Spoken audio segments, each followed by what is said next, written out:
অনেক দিনের অপেক্ষা অবশেষে বিসিবির অনিয়ম নিয়ে তদন্ত কমিটির প্রতিবেদন জমা পড়েছে এনএসসিতে। নির্ধারিত সময়ের আগেই প্রতিবেদন জমা দিলেন কমিটির সদস্যরা। বিসিবি নির্বাচনে সবচেয়ে আলোচিত নাম সাবেক ক্রীড়া উপদেষ্টা আসিফ মাহমুদ। ক্লাব সংক্রান্ত জটিলতা কিংবা জেলা ও বিভাগীয় কাউন্সিলর নির্বাচন, ক্ষমতার অপব্যবহার করে অভিযোগ আছে প্রভাব বিস্তারের। নির্বাচনের সঙ্গে সংশ্লিষ্ট থাকায় তার বক্তব্য শুনতে চেয়েছিল তদন্ত কমিটি, কিন্তু তাদের ডাকে সাড়া দেননি তিনি। ওনার কোনো বক্তব্য শোনার জন্য উনি কিছু বলতে চান কিনা সেই জন্য, অ্যাকুজ করার জন্য না।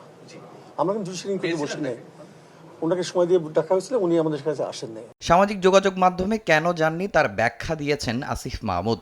বিসিবি স্বায়ত্তশাসিত প্রতিষ্ঠান হওয়ায় মন্ত্রণালয় এই তদন্তের এখতিয়ার রাখে কিনা প্রশ্ন তোলেন তিনি। পাশাপাশি আদালতে বিচারাধীন বিষয়টি তদন্ত করে আদালতকে অবমাননা করা হচ্ছে বলে মন্তব্য করেন আসিফ মাহমুদ।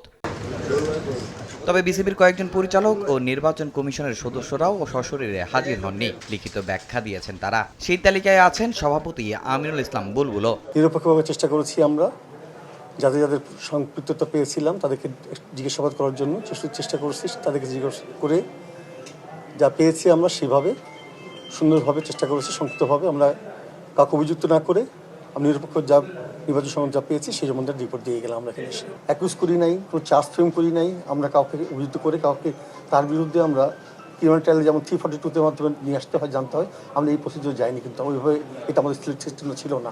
প্রতিবেদন ঘিরে ইতিমধ্যে গুঞ্জন শুরু হয়েছে ক্রিকেটাঙ্গনে। বিস্তারিত না জানালেও এনএসসিকে কিছু সুপারিশ দিয়েছে কমিটি।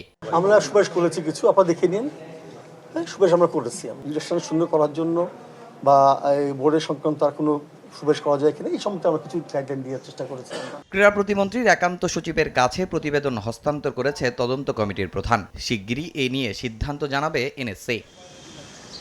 তামিম হোসেন, সময় সংবাদ, ঢাকা।